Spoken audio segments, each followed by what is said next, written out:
Hi hello welcome back to my channel. എല്ലാവരും സുഖമായിട്ടിരിക്കുന്നു എന്ന് വിശ്വസിക്കുന്നു. അപ്പോൾ ഇന്ന് നമുക്കൊരു സൺഡേ ആണ്. അപ്പോൾ ഓർക്കപ്പുറത്താണ് ഇങ്ങനത്തെ സൺഡേകളൊക്കെ വീണ് കിട്ടാറ്. ഒന്നുകിൽ ഞാനിവിടെ ഉണ്ടാവില്ല, അല്ലെങ്കിൽ നമ്മളെല്ലാവരും കൂടെ എവിടെയെങ്കിലുമൊക്കെ ആയിരിക്കും. അപ്പോൾ വീട്ടിലുണ്ടാവുന്ന വീക്കെൻഡ്സൊക്കെ നമുക്ക് ഭയങ്കര പ്രിയപ്പെട്ടതായിരിക്കും. ഒരുപാട് ക്ലീനിങ്ങും അല്ലെങ്കിൽ പിന്നെ എന്തെങ്കിലുമൊക്കെ നല്ല ഫുഡൊക്കെ ഉണ്ടാക്കലും അങ്ങനെ എന്തെങ്കിലുമൊക്കെ ആയിട്ട് നമ്മൾ സമയം തള്ളി നീക്കുമല്ലേ. അപ്പോൾ ഇന്ന് രാവിലെ നല്ല പുട്ടും ചെറുപയറും പപ്പടവും ഒക്കെ ആയിട്ട് ഞങ്ങൾ തുടങ്ങി. ഇന്നലെ ഞങ്ങളൊന്ന് ലുലുവിൽ പോയിട്ടുണ്ടായിരുന്നു. ലുലുവിൽ പോകേണ്ട ഒരു ആവശ്യം ഉണ്ടായിരുന്നു. അപ്പോൾ ജസ്റ്റ് ഒന്ന് ഹൈപ്പറിൽ കയറിയിട്ട് നല്ല കൊഴുവ വാങ്ങിയിട്ടുണ്ടായിരുന്നു കേട്ടോ. അതും കിലോ 80 രൂപ റേറ്റിനായിരുന്നു കേട്ടോ കൊഴുവ അവിടെ വിറ്റിരുന്നത്. കാരണം നല്ല ഫ്രഷ് കൊഴുവ, എനിക്ക് തോന്നുന്നു ചാകര എന്തോ ആയിരുന്നു എന്നറിയില്ല, പക്ഷെ നല്ല റെഡ് കളറിൽ നല്ല അടിപൊളി കൊഴുവായിരുന്നു. അപ്പോൾ അതൊരു കിലോ മേടിച്ചു. ഇനി കൊഴുവ എന്ന് പറഞ്ഞാൽ മനസ്സിലാകത്തിലുണ്ടോ, നെത്തോലി കേട്ടോ. പിന്നെ കുറച്ച് ചെമ്മീനും ഒക്കെ മേടിച്ചു. അപ്പോൾ ഇവർക്ക് ഉപ്പിലിട്ടത് കണ്ടു കഴിഞ്ഞാൽ അവർ പോരില്ല കേട്ടോ. അതും ഹൈപ്പർ മാർക്കറ്റിൽ പോയി കഴിഞ്ഞാൽ ഉപ്പിലിട്ട് വെച്ചേക്കുന്ന കാര്യങ്ങളൊക്കെ കണ്ടു കഴിഞ്ഞാൽ അത് വേണം. പിന്നെ പാച്ചുവിന് കണ്ണിമാങ്ങ വേണം, അങ്ങനെ പല പല ഡിമാൻഡായിരുന്നു. അപ്പോൾ അതൊക്കെ കുറച്ച് മേടിച്ചു. പിന്നെ അത്യാവശ്യം 1-2 സാധനങ്ങളെ മേടിക്കാനുണ്ടായിരുന്നുള്ളൂ. അപ്പോൾ അതൊക്കെ മേടിച്ചിട്ടാണ് വന്നിട്ടുണ്ടായിരുന്നത്. പിന്നെ സാറ്റർഡേ ആണ്ട് അങ്ങനെ മീനൊന്നും ഇന്നലെ തന്നെ എടുത്തിട്ടുണ്ടായിരുന്നില്ല. നാളെ സൺഡേ അല്ലേ, അപ്പോൾ ഒക്കെ ക്ലീൻ ചെയ്ത് വെച്ചിട്ട് നാളെ നമുക്കൊക്കെ റെഡിയാക്കാമെന്ന് വിചാരിച്ചിട്ടുണ്ടായിരുന്നു. അപ്പം ഞാൻ ലുലു പോയപ്പോഴേക്കും അന്നത്തേക്കുള്ള ഫുഡൊക്കെ റെഡിയാക്കിയിട്ടാണ് പോയത്. അപ്പോൾ അതൊക്കെ ഞാൻ കൊണ്ടുവന്ന് വൃത്തിയാക്കി ഫ്രിഡ്ജിൽ കയറ്റി പിറ്റേ ദിവസം അതൊരു കറി വയ്ക്കാമെന്ന് വിചാരിച്ചു. അപ്പോൾ ഇന്ന് ഞാൻ വീഡിയോ ചെയ്യാൻ കാരണം ഒരു കൊഴുവ കറി വെച്ചിട്ട് നിങ്ങൾക്ക് കാണിച്ചു തരാമെന്ന് വെച്ചിട്ടാണ്. ഞാനിത് ഇൻസ്റ്റാ റീലിൽ കണ്ട ഒരു കറിയാണ്. അപ്പോൾ അതൊന്ന് ട്രൈ ചെയ്ത് നോക്കണമെന്ന് വിചാരിച്ചിട്ട് ഉണ്ടാക്കിയത് തന്നെയാണ് കേട്ടോ. ഇത് എൻ്റെ റെസിപ്പി അല്ല, ആദ്യമേ ഞാൻ പറയാം. പക്ഷേ എനിക്ക് നന്നായിട്ട് ഇഷ്ടപ്പെട്ടിട്ടുണ്ടായിരുന്നു. അപ്പോൾ അതാണ് ഇന്നത്തെ ഒരു ചെറിയൊരു കണ്ടൻ്റ് എന്ന് വേണമെങ്കിൽ പറയാം. ആ ഒരു കൊഴുവ നമുക്ക് കറി വയ്ക്കാം. അപ്പോൾ ഞങ്ങളിതേ ലുലുവിന്ന് പോയി. ഇത് ശരിക്കും ഫ്ലാഷ് ബാക്കാണ്. ഇത് ഇന്നലെ നടന്ന കാര്യമാണ് കേട്ടോ. ഇതിപ്പോൾ വീഡിയോ അപ്ലോഡ് ചെയ്യുന്ന എപ്പോഴോ ആണ്. അപ്പോൾ ഇത് ഒന്നും കണക്റ്റഡ് അല്ല. അപ്പോൾ ഞാൻ ഇത് സാധനങ്ങൾ മേടിച്ച് വെച്ചു എന്ന് പറഞ്ഞതാണ്. അപ്പോൾ നമുക്ക് ഇന്നത്തെ വീഡിയോയിൽ എന്തായാലും കൊഴുവ കറി വെച്ചതിൻ്റെ റെസിപ്പിയും പിന്നെ വീട്ടിലെ കുറച്ച് വിശേഷങ്ങളൊക്കെയാണ്. പിന്നെ നമുക്ക് വീഡിയോ ഇനി 1.5 ദിവസം മാത്രമേ ഞാൻ അപ്ലോഡ് ചെയ്യുള്ളൂ കേട്ടോ. അതിനൊരു കാരണമുണ്ട്. എന്താണെന്ന് വെച്ചാൽ എനിക്കിനിപ്പോൾ ഒരു സീരിയലിൻ്റെ ഷൂട്ടും കൂടെ, ഞാൻ ഒരു സീരിയലും കൂടെ എടുത്തിട്ടുണ്ട്. ഇപ്പോൾ ഗായത്രി ദേവി മാത്രമായിരുന്നു നിലവിൽ നമ്മുടെ അപൂർവരാഗം തീർന്നിട്ട് ഞാൻ വേറെ ഒന്നും എടുത്തിട്ടുണ്ടായിരുന്നില്ല. അപ്പോൾ സീരിയൽ തന്നെ പുതിയ ഒരെണ്ണം വന്നിട്ടുണ്ട്. അപ്പോൾ അത് ഞാൻ എടുത്തിട്ടുണ്ട്. ഷൂട്ട് തുടങ്ങിയിട്ടില്ല, അത് ഉടനെ തുടങ്ങും. അപ്പോൾ പിന്നെ അതിൻ്റെ കാര്യങ്ങളൊക്കെ ആയിട്ട് നമുക്കിനി പിന്നെ ഡെയിലി വീഡിയോസ് നടക്കില്ല. സോ ഷോർട്സ് ഡെയിലി ഇടാം, വീഡിയോസ് ഞാൻ 1.5 തന്നെ ഇടുള്ളൂ കേട്ടോ. അപ്പോൾ അതേ ഞാൻ കൊഴുവ കറി വെക്കണം പറയണ്ടേ. അപ്പോൾ ചെറിയുള്ളി, വെളുത്തുള്ളി, ഇഞ്ചി, തക്കാളി ഇതെല്ലാം കൂടി ഒന്ന് വഴറ്റിയിട്ട് പിന്നെ മുളക് പൊടി ഇട്ടത് കുറച്ച് കൂടി പോയിട്ട് ഞാൻ 2 ടീസ്പൂൺ മുളക് പൊടി ഇട്ടിട്ടുണ്ടായിരുന്നു. 2 ടേബിൾ സ്പൂൺ മുളക് പൊടി ഇട്ടിട്ടുണ്ടായിരുന്നു. എനിക്ക് എപ്പോഴും ഈ ടീസ്പൂണും ടേബിൾ സ്പൂണും മാറിപ്പോവും. അപ്പോൾ ഒരു 1.5 ടേബിൾ സ്പൂൺ മുളക് പൊടി ഇട്ടാൽ മതി, അല്ലെങ്കിൽ 1 ഇട്ടാലും മതി. കാരണം പച്ചമുളകും കൂടി ഇടുമ്പോൾ നമുക്ക് എരിവ് കൂടും. പിന്നെ ഒരു 1/2 ടേബിൾ സ്പൂൺ അല്ലെങ്കിൽ 1 ടീസ്പൂൺ മഞ്ഞൾപ്പൊടി ഞാൻ അത്യാവശ്യം കുറച്ച് കൂടുതൽ ഇടുന്ന ആളാട്ടോ. പിന്നെ ഉപ്പും പാകത്തിനാക്കിയിട്ടേ നമുക്കിത് നന്നായിട്ട് വഴറ്റിയിട്ട് ഇപ്പം ഞാൻ ഉപ്പിട്ടിട്ടില്ല, ഇപ്പം ഞാൻ പെരുംജീരകമാണ് ഇട്ട് കൊടുത്തത്. അപ്പോൾ പെരുംജീരകവും കൂടി ഇട്ടിട്ട് നമുക്ക് ഇതൊന്ന് അരച്ചെടുക്കണം, നന്നായിട്ട് പേസ്റ്റ് ആക്കിയിട്ട് അരച്ചെടുക്കണം. അപ്പോൾ ഇത് ഞാൻ ഈ ഒരു രീതിയിൽ ഞാൻ കറി വെച്ചിട്ടേ ഇല്ല കേട്ടോ. എനിക്ക് ഒന്നുകിൽ തേങ്ങ അരച്ച് വെക്കും, അല്ലെങ്കിൽ മുളകിട്ട് വെക്കും. അപ്പം ഇങ്ങനെ ഇതെടുത്ത് മിക്സിയിൽ അരച്ചിട്ട് വെക്കുന്ന പരിപാടിയൊന്നും എനിക്ക് അറിഞ്ഞുകൂടായിരുന്നു. അപ്പോൾ ഞാൻ ട്രൈ ചെയ്ത് നോക്കിയാണ്. അപ്പോൾ അടിപൊളിയായിരുന്നു കേട്ടോ, നല്ല ടേസ്റ്റ് ഉണ്ടായിരുന്നു. അപ്പോൾ അത് നിങ്ങളും എല്ലാവരും ഒന്ന് ഇങ്ങനെ ഒന്ന് വെച്ച് നോക്കാം. അപ്പം നമുക്കിത് ഇത്രയും സാധനം നമുക്ക് വഴറ്റിയിട്ട്, അതായത് ചെറിയുള്ളി, ഇഞ്ചി, വെളുത്തുള്ളി, തക്കാളിയും കൂടി ഒന്ന് വഴറ്റി അതിൽ കുറച്ച് ഒരു നുള്ള് പെരുംജീരകവും കൂടി ഇട്ട് കൊടുത്തൊന്ന് വഴറ്റിയിട്ട് നമുക്ക് അതൊന്ന് നന്നായിട്ട് പേസ്റ്റായിട്ട് അരച്ചെടുക്കാം. പിന്നെ ആ ചട്ടിയിൽ തന്നെ കുറച്ചുകൂടെ വെളിച്ചെണ്ണ ഒഴിച്ച് കൊടുത്തിട്ട് പിന്നെ ഉലുവ പൊട്ടിച്ച് അതിൽ കുറച്ച് കറിവേപ്പില ഇട്ടിട്ട് നമ്മൾ ഈ അരച്ച് വെച്ച ആ മിക്സ് ഉണ്ടല്ലോ അത് അതിലേക്ക് ഒഴിച്ചിട്ട് ഒന്ന് തിളപ്പിച്ചെടുക്കണം. പിന്നെ വാളംപുളിയാണ് ഇതിലേക്ക് ചേർക്കേണ്ടത്. ഇനി കുടംപുളി ഇഷ്ടമുള്ളവർ വേണമെങ്കിൽ കുടംപുളി എടുത്തോ, പക്ഷേ അതെനിക്ക് എങ്ങനെയായിരിക്കും ടേസ്റ്റ് എന്നൊന്നും പറയാൻ പറ്റില്ല. നിങ്ങളുടെ ഇഷ്ടത്തിനനുസരിച്ച് അതൊക്കെ വേണമെങ്കിൽ മാറ്റി നോക്കിക്കോട്ടോ. ഞാൻ എന്തായാലും വാളംപുളി തന്നെ പിഴിഞ്ഞൊഴിച്ചിട്ടുണ്ട്. പിന്നെ ഉപ്പും കൂടി പാകത്തിനാക്കിയിട്ട് ഒരു പച്ചമുളകും കീറിയെടുത്തു. അതാ ഞാൻ പറഞ്ഞ മുളക് പൊടി ഇച്ചിരി കൂടിപ്പോയതുകൊണ്ട് ഞാൻ പച്ചമുളക് 1 ഇട്ടിട്ടുള്ളൂ, അല്ലെങ്കിൽ 2 ഇട്ട് കൊടുക്കാമായിരുന്നു. അപ്പോൾ ഒരു പച്ചമുളകും കീറി ഇട്ട് കൊടുത്തിട്ട് ഈ കറി നന്നായിട്ടൊന്ന് വേവിച്ചിട്ടാണ് പിന്നെ അതിലേക്ക് നമ്മുടെ നെത്തോലി കഴുകി വൃത്തിയാക്കി നെത്തോലി ഇട്ട് കൊടുക്കണ്ട കേട്ടോ. കാരണം എന്താണെന്ന് വെച്ചാൽ ഈ നെത്തോലി പെട്ടെന്ന് വേവും. അപ്പോൾ കറി ശരിക്കും വെന്തില്ലെങ്കിൽ അത് പ്രശ്നമല്ലേ. അതുകൊണ്ട് നെത്തോലിയും കൂടി ചേർത്ത് കൊടുക്കും. പിന്നെ അത് അടച്ചു വെച്ച് ഒരു 5-10 മിനിറ്റ് ഒന്ന് നന്നായിട്ടൊന്ന് കുക്കാവുന്ന വരെ ഒന്ന് വേവിച്ചാൽ മതി. അത്രയേ ഉള്ളൂ. പക്ഷേ സിമ്പിളാണെങ്കിലും അടിപൊളി ടേസ്റ്റായിരുന്നു കേട്ടോ. സൂപ്പർ ടേസ്റ്റായിരുന്നു, ഒരു രക്ഷയുണ്ടായിരുന്നില്ല. നെത്തോലി കറി വയ്ക്കുമ്പോൾ എന്തായാലും ഇങ്ങനെ വെച്ചു. അപ്പോൾ ഞാനിങ്ങനെ വിചാരിക്കുകയാണ്, നമുക്ക് ഈ ചെറിയ മാന്തൾ കിട്ടിയാലും ഒക്കെ ഇങ്ങനെ വെച്ച് നോക്കിയാൽ കുറച്ച് ടേസ്റ്റ് കൂടും എന്നുള്ളത്. നമ്മൾ ഒന്നുകിൽ ഇങ്ങനെ തേങ്ങ അരച്ച് പത്തിരിക്കൊക്കെ ഇങ്ങനെ വെക്കുമ്പോൾ ചിലപ്പോൾ രസം ഉണ്ടാവും. പത്തിരിക്കൊക്കെ ശരിക്കും നമ്മൾ തേങ്ങ അരച്ചിട്ടാണ് മാന്തൽ കറി വയ്ക്കുക. ഇങ്ങനെ ഒന്ന് ട്രൈ ചെയ്ത് നോക്കും കേട്ടോ. ഇത് ആരുടെ റെസിപ്പി ആയിരുന്നു എന്ന് ഇപ്പം ഞാൻ ഓർക്കുന്നില്ല. ഓർക്കുന്നുണ്ടെങ്കിൽ ഞാൻ ഒന്ന് മെൻഷൻ ചെയ്തേനെ. ഇൻസ്റ്റയിൽ ഒരു റീല് കണ്ടാണ്. സോ അപ്പം മുതൽ ഞാനിത് ട്രൈ ചെയ്ത് നോക്കണമെന്ന് വിചാരിച്ചുകൊണ്ടിരിക്കുകയായിരുന്നു. അപ്പോൾ എന്തായാലും ഇത് ഞങ്ങൾ ട്രൈ ചെയ്തു, അടിപൊളിയായിരുന്നു. പിന്നെ അതിൻ്റെ കൂടെ ഞങ്ങൾക്ക് അച്ചിങ്ങ തോരൻ ചെയ്തു. അച്ചിങ്ങ മെഴുക്ക് വരട്ടിയാണ് സാധാരണ നമ്മൾ ഉണ്ടാക്കാറ് എപ്പോഴും. പക്ഷേ ഇപ്രാവശ്യം അച്ചിങ്ങ തോരൻ ഉണ്ടാക്കാമെന്ന് വിചാരിച്ചു. നമുക്കെല്ലാം ഓരോ കറിക്കനുസരിച്ച് നമ്മൾ ആ കൂടെയുള്ള വിഭവങ്ങളൊക്കെ അതിനനുസരിച്ച് മാറ്റിയെടുക്കാൻ ശ്രമിക്കുമല്ലോ. അപ്പോൾ ഈ കറിക്ക് എനിക്ക് തോന്നുന്നു അച്ചിങ്ങത്തോരനായിരിക്കും നല്ലതെന്ന് വിചാരിച്ചിട്ട് ഞാൻ അച്ചിങ്ങത്തോരനാക്കിയിട്ടുണ്ട്. പിന്നെ നമ്മുടെ കൊഴുവ നന്നായിട്ട് ഫ്രൈ ചെയ്തതും ഉണ്ടായിരുന്നു കേട്ടോ. പിന്നെ കണ്ണിമാങ്ങ അച്ചാറും പപ്പടവും. ഇതായിരുന്നു ഇന്നത്തെ ലഞ്ചിന് നമ്മൾ പ്ലാൻ ചെയ്തത്. അപ്പോൾ ഈ കൊഴുവ ഫ്രൈ ചെയ്യുന്നതും പിന്നെ ഞാൻ അന്ന് നിങ്ങൾക്കൊരു മത്തി കുറച്ച് ദിവസം മുമ്പ് ഞാനൊരു റെസിപ്പി ഇട്ടിട്ടുണ്ടായിരുന്നില്ലേ, ഇങ്ങനെ മറ്റേ മത്തി ഫ്രൈ ചെയ്യുന്നത്. അപ്പോൾ ആ ഒരു രീതിയിൽ തന്നെയാണ് ഞാൻ കൊഴുവയും ഫ്രൈ ചെയ്തിട്ടുണ്ടായിരുന്നത്. അപ്പോൾ അതേ അച്ചിങ്ങ ഉപ്പേരി തോരൻ ഇവിടെ റെഡി ആയിട്ടുണ്ട്. പിന്നെ കോഴിക്കോട് ഭാഗത്തേക്കൊക്കെ എല്ലാം ഉപ്പേരിയാണ് കേട്ടോ. അപ്പം ഇത് തോരൻ, പിന്നെ മെഴുക്ക് വരട്ടി വേറെ, അങ്ങനെ നമ്മുടെ ഈ തെക്കോട്ടൊക്കെ വരുമ്പോഴാണ് അങ്ങനെ പറയുക. അപ്പോൾ ശരി, ഇത് അച്ചിങ്ങ തോരനും റെഡി ആയിട്ടുണ്ട്. ഇനി ഇതാ വെളിച്ചെണ്ണ ഒഴിച്ച് കൊടുത്തിട്ട് ഇതുപോലെ കുറച്ച് മുളക് പൊടി ഇട്ടിട്ട് നമ്മൾ പിന്നെ ഈ മസാല പുരട്ടി വെച്ചിരിക്കുന്ന മീനിട്ട് കൊടുക്കണം. അപ്പം നന്നായിട്ട് ആ വെളിച്ചെണ്ണയും മസാലയും എല്ലാം കൂടെ അതിനകത്തോട്ട് പിടിക്കും. വേറൊരു ടേസ്റ്റാണ് കേട്ടോ ഫിഷ് ഫ്രൈ ചെയ്യുമ്പോൾ. ഇപ്പോൾ നമ്മൾ ഓൾറെഡി മുളക് പുരട്ടി വെച്ചിരിക്കുന്നതാണെങ്കിലും കുറച്ച് മുളക് പൊടി ഈ വെളിച്ചെണ്ണയിൽ ഇട്ട് കൊടുത്തിട്ട് നമ്മൾ അതിനകത്തേക്ക് ഇടുകയാണെങ്കിൽ, അതിനകത്തേക്ക് ഫിഷ് ഇട്ടിട്ട് വറുത്ത് കോരുകയാണെങ്കിൽ അടിപൊളിയായിരിക്കും. പിന്നെ കുറച്ച് വെളുത്തുള്ളിയും ചെറിയ ഉള്ളിയും കറിവേപ്പിലയും കൂടി ചതച്ചിട്ട് അതും കൂടി ഇട്ട് കൊടുത്തിട്ട് ഒന്ന് മൂടി വെച്ച് നല്ലോണം മൂടി വെച്ച് അങ്ങ് വേവിച്ചാൽ മതി, കുറേ സമയം എടുത്തിട്ട്.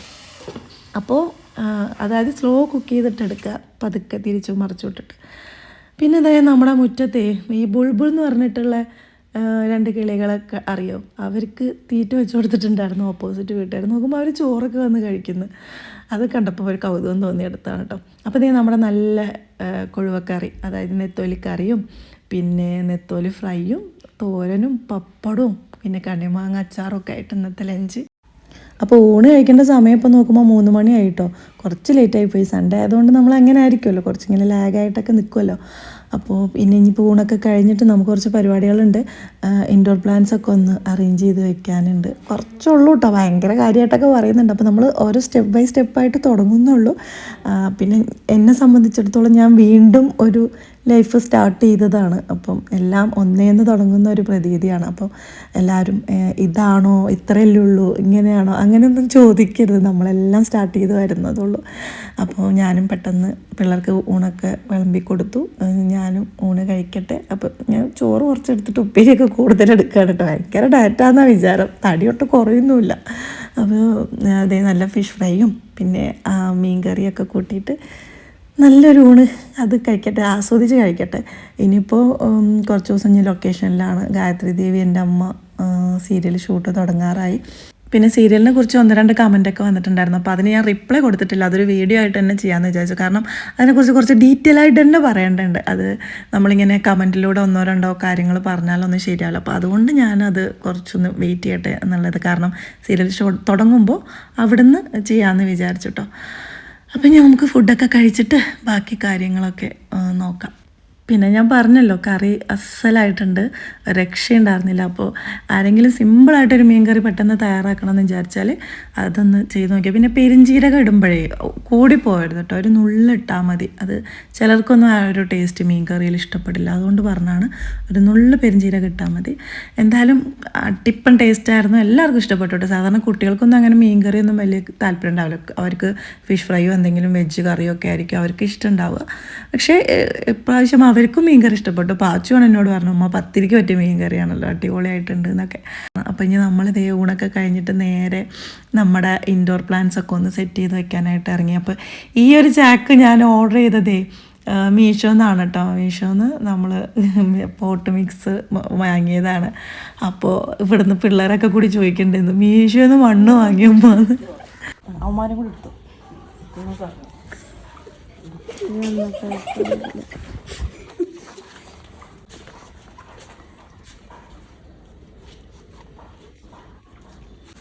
പക്ഷെ ഇത് മണ്ണാട്ടാ, ഞാൻ ചകിരിച്ചോറ് ഓർഡർ ചെയ്തു. മണ്ണ എന്താ അങ്ങനെ സംഭവിച്ചത്?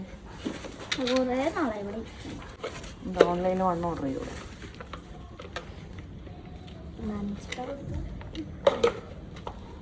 ഓൺലൈനിൽ മണ്ണ് ആരാത് ഉണ്ട് മീഷോയിലുണ്ട്. എൻ്റെ വീട്ടിൽ ഒരു 2 ലോഡ് അടിക്കാൻ പറയട്ടെ. ന്യായം. മീഷോയിലൊക്കെ മണ്ണ കൊടുക്കുക. എന്താ മീഷോയിൽ മണ്ണ് കൊടുത്തൂടെ? മീഷോയിൽ എന്തും കിട്ടും. പാപ്പനും ഉമ്മനെ ചോദിച്ചു നോക്കുക, അതും കിട്ടും. നിങ്ങൾക്ക് വേണോ? അന്നായിരുന്നു ഓർഡർ ചെയ്യണം.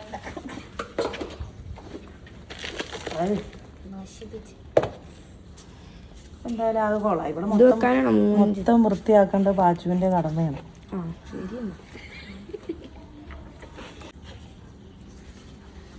ചോറുന്നടാ, ചോറൊക്കെ തിന്നോ? ബിരിയാണി ഉണ്ടാക്കിയമ്മ?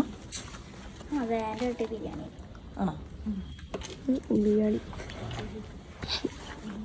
ഈ ഓട്ടോറിക്ഷയിലാണോ സ്കൂളിൽ പോലെ? ഈ പഞ്ചായത്ത് നിന്നോ? അപ്പുറത്ത് കാണണല്ലേ സ്കൂള്? അനിയത്തിക്ക് അനിയത്തി എത്രാം ക്ലാസ്സിലാണ്? LKG. അതുകൊണ്ട് അപ്പൊ തേങ്ങയുടെ ചകിരിയില്ലേ, അതിന്റെ പൊടി. ഇതാണ് ഞാൻ ഓർഡർ ചെയ്തത്. വന്നത് മണ്ണ്. മീഷോ ഉടായ്പൊന്നുമല്ല, നല്ല മിക്സാണ്, വളമൊക്കെ ഇട്ടതാണ്. ഉടായ്പ നല്ല സാധനം തന്നപ്പോൾ ഇതിനകത്ത് ചെടിയും കൂടെ വേണമായിരുന്നു. ചെടിയും വേണോ? എവിടെ മറ്റേ ചെടിച്ചട്ടി മപ്പെടുത്ത് അത് ഞങ്ങൾക്ക് കിച്ചൺ സെറ്റ് കളിക്കാമല്ലോ. അങ്ങനെ ഞങ്ങളെല്ലാവരും കൂടെ കുറച്ച് നേരം സംസാരിച്ചൊക്കെ ഇരുന്ന് നമ്മുടെ ഇൻഡോർ പ്ലാന്റ്സ് ഒക്കെ ശരിക്കും നമ്മൾ നട്ടുപിടിപ്പിച്ചിട്ടുണ്ട്.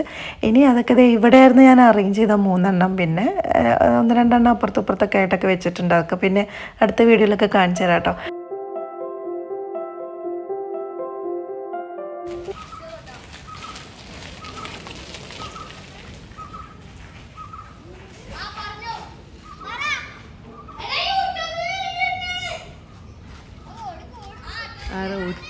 ഒറ്റ കൊടുക്കുന്നു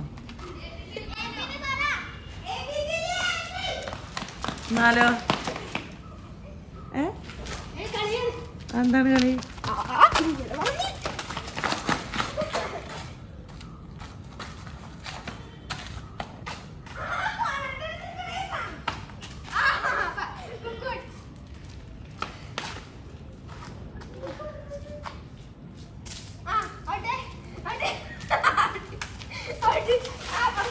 ഔട്ടായ പാച്ചു കൊണ്ട് കയറിക്കോ, പോയി കുളിച്ചോ. 6 മണി.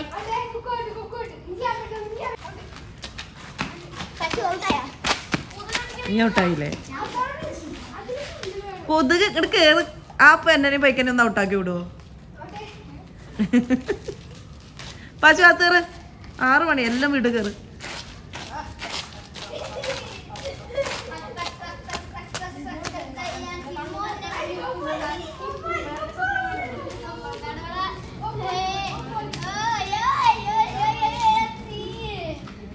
അതാ പൈക്ക് കാലനക്കി കൊതുക് കടിച്ചിട്ട്.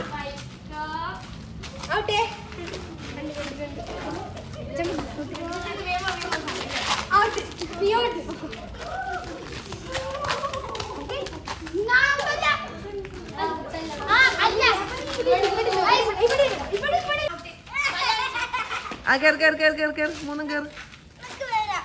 ഇല്ല 6 മണിയാ. കാണണം മല പറ്റുള്ളൂ. ഞാൻ കണ്ടു. നൈക്കിന്ന് കുറച്ച് മേക്കപ്പ് സാധനങ്ങളൊക്കെ ഓർഡർ ചെയ്തിട്ടുണ്ടായിരുന്നു. എൻ്റെ മേക്കപ്പ് സാധനങ്ങൾ കിട്ടുന്നത്. അതിൻ്റെ കൂടെ തന്നെ ഞാനൊരു മേക്കപ്പ് ബാഗ് ഓർഡർ ചെയ്തിട്ടുണ്ട് കേട്ടോ. അപ്പോൾ അത് നമുക്കൊന്ന് അൺബോക്സ് ചെയ്യാം. ഞാൻ സെൽഫായിട്ട് തന്നെയാണ് കേട്ടോ മേക്കപ്പ് ചെയ്യാറ്. അപ്പോൾ അപ്പോൾ എന്തായാലും ആ ബാഗ് എനിക്ക് വേണം. അല്ലെങ്കിൽ നമ്മുടെ തിങ്സൊക്കെ അങ്ങോട്ടും ഇങ്ങോട്ടൊക്കെ ആയിട്ടൊക്കെ നശിച്ചു പോകുന്നുണ്ട്. അപ്പോൾ ഞാൻ ആ ഒരു ബാഗാണെങ്കിൽ നല്ലതെന്ന് വിചാരിച്ച് ഓർഡർ ചെയ്താണ്. അപ്പോൾ അത് അൺബോക്സിങ് ആണ്. ഞാൻ കുറേ ഷോപ്പിലൊക്കെ പോയി നോക്കി, ഇത് കിട്ടിയില്ല. അപ്പോൾ ഞാൻ നൈക്കേ നോക്കുമ്പോൾ ആ സാധനം ഉണ്ട്.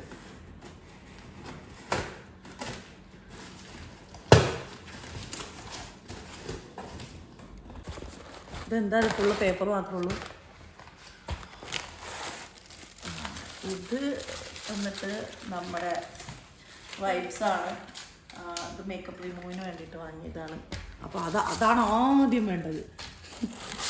പിന്നെ ഇത് വന്നിട്ട് ഞാൻ ഉപയോഗിക്കുന്ന സൺസ്ക്രീമാണ്. ഭയങ്കരമായിട്ട് കംഫർട്ടബിളായിട്ട് ഭയങ്കര സ്യൂട്ടായിട്ടുള്ള സൺസ്ക്രീനാണിത്. ഇതെനിക്ക് അടിപൊളിയാണ് കേട്ടോ, എനിക്ക് ഭയങ്കര ഇഷ്ടമാണിത്.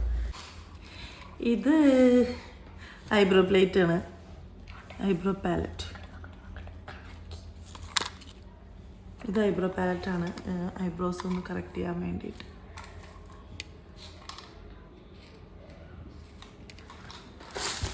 അപ്പോൾ ഇനിയാണ് എൻ്റെ ഐറ്റം. അപ്പം ഇത് മേക്കപ്പ് ഐറ്റംസ് ഞാൻ ഇത്രേ ഓർഡർ ചെയ്തിട്ടുള്ളൂ. മേക്കപ്പ് ഐറ്റംസ് അല്ല, എനിക്ക് അത്ര ആവശ്യമുണ്ടാണ്, ബാക്കിയെല്ലാം എൻ്റെ കയ്യിലുണ്ട്. ഇതാണ് മക്കളെ ഞാൻ പറഞ്ഞ സാധനം, ഇതിൻ്റെ മേക്കപ്പ് ബാഗ്. ഇത് 1199 രൂപയാണ് ഇതിൻ്റെ വില ഇട്ടേക്കണം. പക്ഷെ എനിക്ക് 900 സംതിങ്ങിനാണ് എനിക്കിത് കിട്ടിയത്. ഇത് ശരിക്കും ആർക്കെങ്കിലൊക്കെ ഗിഫ്റ്റൊക്കെ കൊടുക്കാൻ പറ്റിയ സാധനമാണ്. നമ്മുടെ ഈ ഫീൽഡിൽ വർക്ക് ചെയ്യുന്ന ഫ്രണ്ട്സ് ആരെങ്കിലൊക്കെ ഉണ്ടെങ്കിൽ നമുക്കിങ്ങനെ ഗിഫ്റ്റ് കൊടുക്കും. നല്ല പാക്കിങ്, ഇഷ്ടപ്പെട്ടു. ഞാൻ പൊട്ടിച്ച് കാണിച്ചാൽ കേട്ടോ.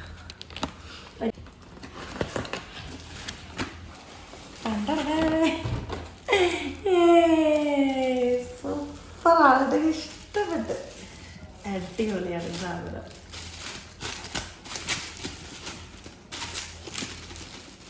പെട്ടെന്ന് വന്നിട്ട് ഒരു ഞാനിപ്പോൾ ഓർഡർ ചെയ്തിട്ട് ഒരു 3 days ആയിട്ടുള്ളൂ സാധനം എത്തി.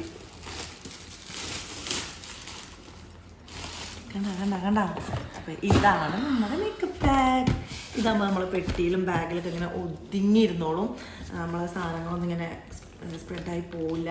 അതൊക്കെയാണ് ഇതിൻ്റെ ഗുണം. പിന്നെ ഇതിൻ്റെ ഒരു കളറും ഒക്കെ എനിക്ക് ഇഷ്ടപ്പെട്ടു. രസല്ലേ? നമുക്കിത് ഓപ്പൺ ചെയ്ത് കാണിച്ചു തരാം കേട്ടോ.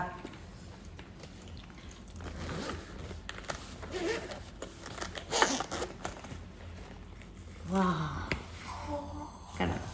ഇങ്ങനെ ഓരോ കമ്പാർട്ട്മെൻ്റ് ആയിട്ട് വരുന്നതുകൊണ്ട് നമ്മുടെ എല്ലാ മേക്കപ്പ് തിങ്സും നല്ല അടിപൊളിയായിട്ട് ഒതുങ്ങിയിരിക്കും.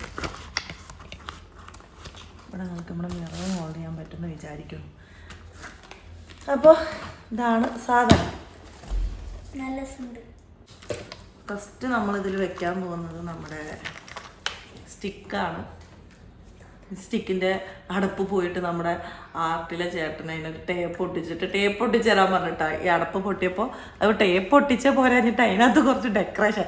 ഞാൻ നോക്കുമ്പോൾ ഇത് എന്തേത് ഫുള്ള് ഡെക്കറേഷനൊക്കെ ചെയ്തിട്ട് നല്ല ക്യൂട്ടായി കൊണ്ട് വന്നിട്ടുണ്ട്. അപ്പോൾ നമ്മൾ ഫസ്റ്റ് അത് വെച്ചിട്ടാ മേക്കപ്പ് ഐറ്റം ഇതിങ്ങനെ ഇരിക്കട്ടെ.